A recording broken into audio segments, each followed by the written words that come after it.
people. Rainbow sellers. Skittles. Taste the rainbow. Children. Teenagers. Teenagers? House, teenagers, that house. House, teenagers. The survival horror house? Oh shit. The world, this dimension. It's a map. Perhaps building an interdimensional map. What? Miss Azarova's out of her room. Where is she? Look, Rachel's figured out how to communicate. Garden. Leaves. A house. Children. The house, children, a map. I want this group broken up. The room's no contact between the rooms whatsoever. Why is he so afraid of us if we're just patients, huh? Huh? The dreams we collect are like any large sampling of data. At first, it's just noise. But over a few months, mining thousands of dreams, translating the words into images, will definite patterns emerge. In a weekly set of 2,000 dreams, the same 3 images began to appear at a rate just above coincidence. A week later, so many women were dreaming the same 3 things that the coincidence part was gone. But there is only one building in the whole world which contains all 3. Survival horror house. A house in San Francisco. But why that house? The game was designed to lure them to it, to prepare them for it, to help Ruskin figure out what it is. It's just a regular old house. Then you have not really been inside that house. What the fuck is this tunnel?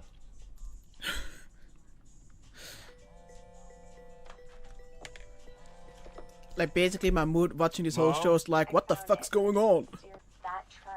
Yeah, Nina. Where she lives? Yet the dream with the motorbike he saw at the side of the road. So he has some kind of connection with her. The fuck? Nina Azarova has been committed. A 5250. It's been 60 hours since the subject was in the house. I can see them. I can hear them. 47 south. Don't stare at the staircase.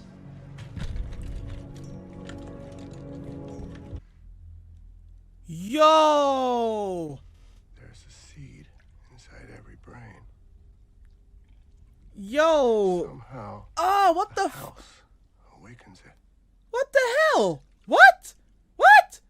Here she comes. Excuse the fuck me. Come on. So that's what the flower thing you were trying. Yeah, how the hell do you try to show that? My notes don't even make sense anymore. I don't even know what I'm trying.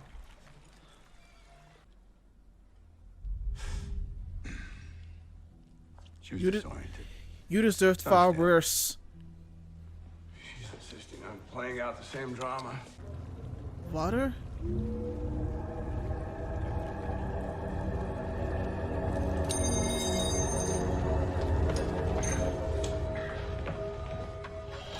I need you to understand something. What you saw in there is one of the greatest scientific achievements. Ooh!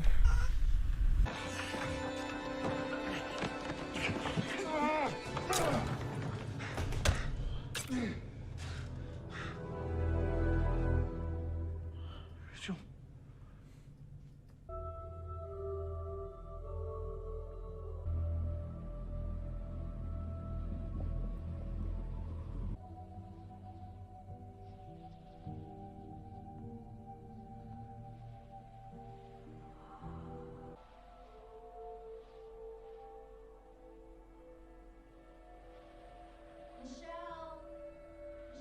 Huh? Huh? My name's not Michelle, it's Buck. What the fuck? No. What the fuck? Oh, so confused. Why the fuck are we at Buck's place?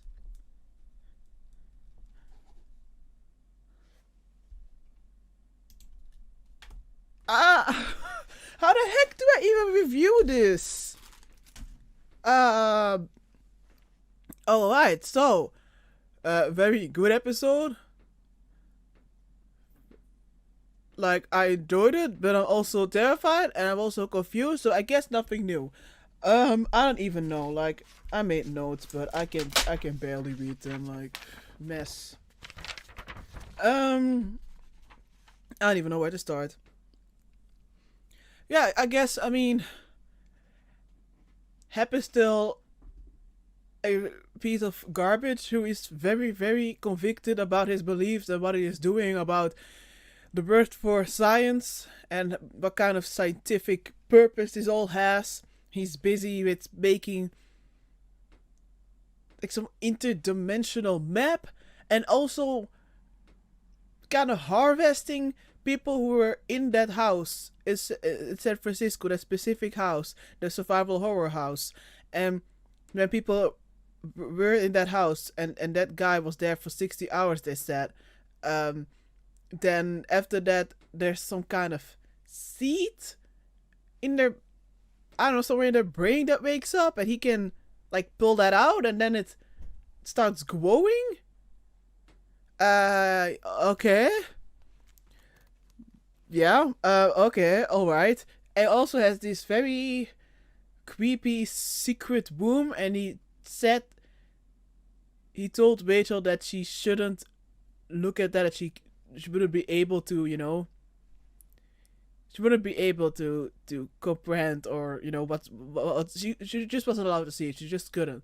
But she was too curious. She wanted to know what the heck he was doing, and the door was open, and she looked, and I only heard water, and we also saw a reflection of water. So I'm not sure. I'm gonna assume there are a lot of people who are having those seeds growing or something in the water, connected somehow.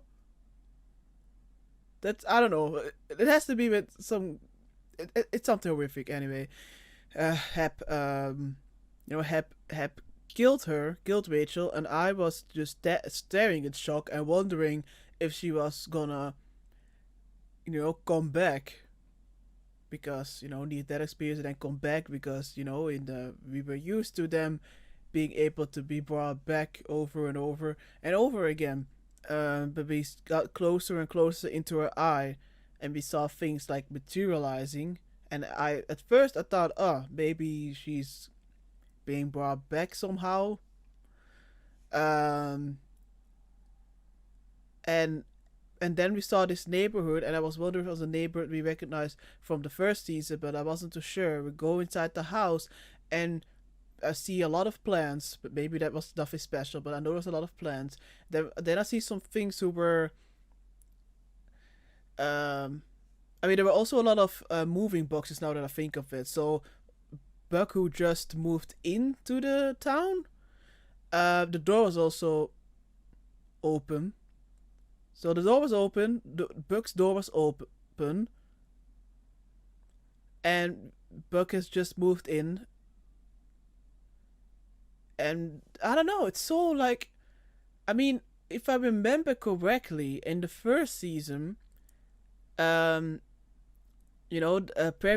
asked them to all keep the doors open whenever they were going to see her, and she was going to continue telling her story, telling what she went through, and teaching them the movements. And if I remember correctly, at some point the parents of Buck closed the door, and I was like, it was very creepily filmed in my opinion, and I always wondered if there was something special about that, if there was something, something that I'm worried about. And I feel like that's connected to this. I feel like that's connected to this situation about the, I don't know, maybe it's not, but I really remember me of that. So I'm not sure if Rachel, her soul was floating towards the open door and went there and watching. I don't know. So that's like a one small part. Then we have this whole Dr. Roberts situation and Homer. We see a little bit more of him. We see a little bit more of, I guess, his day. Not that much, but a little bit. He didn't have an near-death experience here as well, just as Nina, and he's definitely a better person than Hep. It's not that hard to be a better person than Hep. Just saying, he actually cares about the patients, and he's getting, he's feeling more and more bad. He definitely feels like they're not doing it the right way. They're not really going the right way about it. So he's a little bit getting at odds with Hep, and even more now, I predict the next episode, now that Hep basically barged in, let Scott be tased, and just let them drag away, even though they were obviously doing nothing wrong. I mean, wrong for his scheme and all his messed up stuff that he's doing, but for an outsider's perspective, and from Dr. Roberts' perspective, Homer's perspective, it's clearly like that doesn't make sense at all, other than just being cruel or just hiding something. So that's definitely going to catch up with him. But I don't know, I'm not that excited. I want Homer back, of course, but I'm not that excited about him waking up or being wondering what's up with Hep, because I'm scared that Hep will do something, to eliminate the threat, just as he did now to Rachel. But I don't know. I'll have to see next episode if what's gonna happen with her. But yeah, I still want him dead. I want him dead very much, and it really is upsetting that after doing the 5 movements in the field, he ends up in this alternative version of him. This other dimension version, dimension which is Homer's dimension, where he is very successful, where he is beloved even, while Rachel ends up in a body where she can't express herself with words, or not even with drawing or writing, while she loved to sing.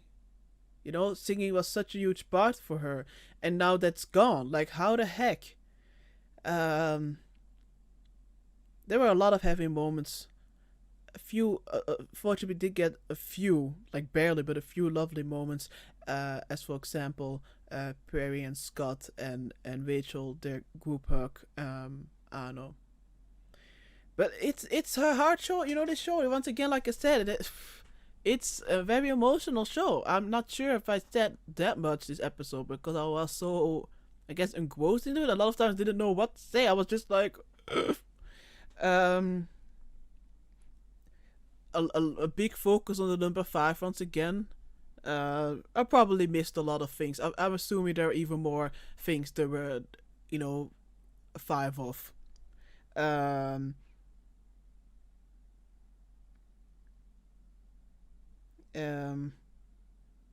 Let me just see. I'm sorry. Yeah, they're doing. I mean, another very disturbing thing is the whole, this whole dream minding data from dreams and seeing that there are overlapping patterns, and finally came to the conclusion that there are 3 patterns that keep repeating themselves, and it's from one specific house. Like I said, the survival horror house. What's up with that? What's up with the house?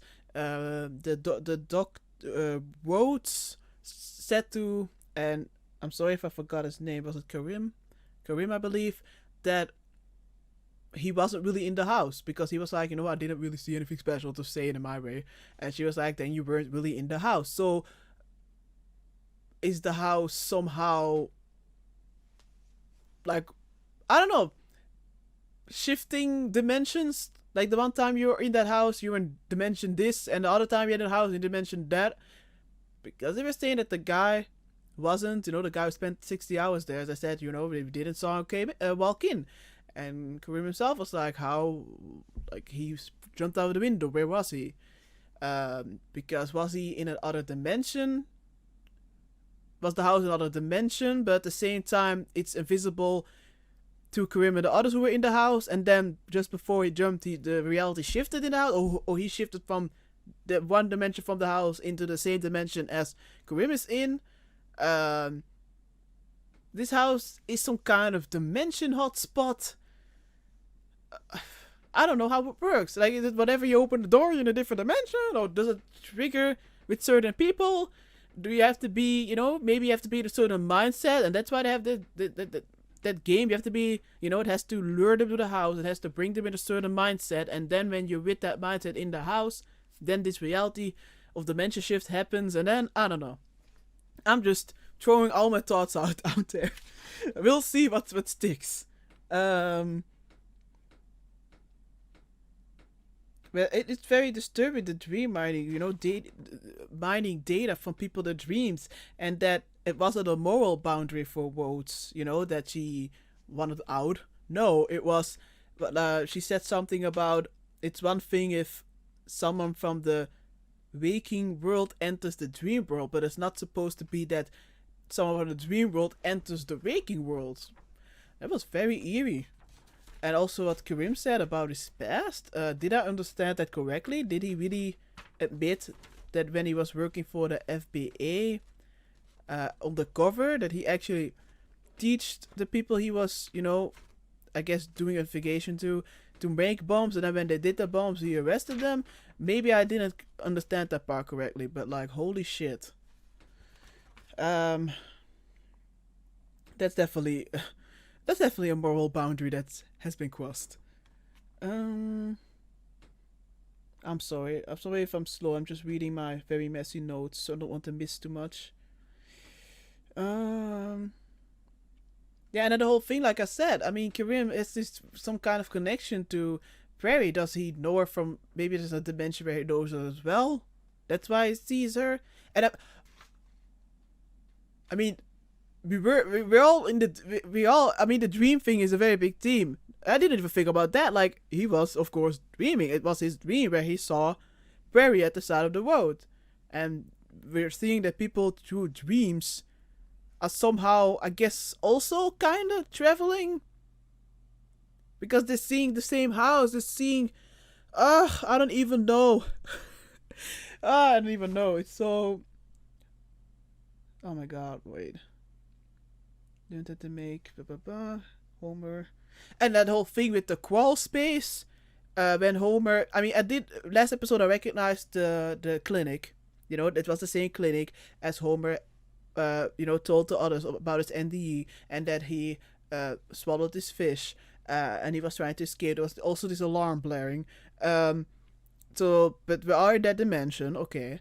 But the Prairie was convinced for a while that Homer was right when she was talking with Miss Dr. Roberts, that he was in the crawl space above them. And then when Dr. Roberts was checking that out, you know, he was searching with his hand. Then she was like, wait a minute, you told me about the hand. You know, someone trying to grab you, but we didn't thought it was your own hand. So what's up with that? Like, is that another instance where two dimensions are like crossing together? Was that really Homer? I mean, no, don't get me wrong. I know it was Homer, but was that Homer's soul doing some kind of sign? I don't even know.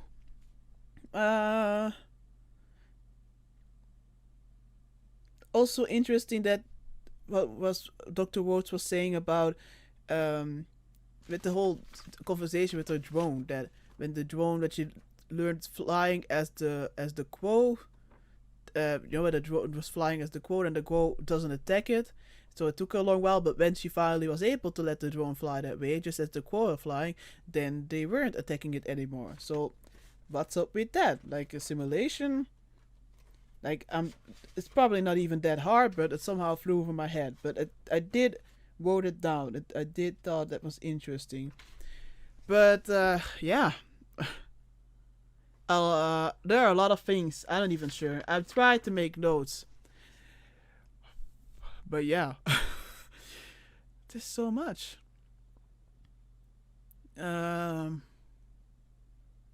I don't know. I think I have to see for next episode. Maybe if I see one more episode, maybe then it will be a little bit more clear. It won't be perfectly clear, because once again, it's not that kind of show. It's not a show that just gives you the answers. You know, you have to do a little bit work. But I'm very curious how they're going to follow this up. I'm sure it's going to be another very good episode. But yeah, we'll see. All right.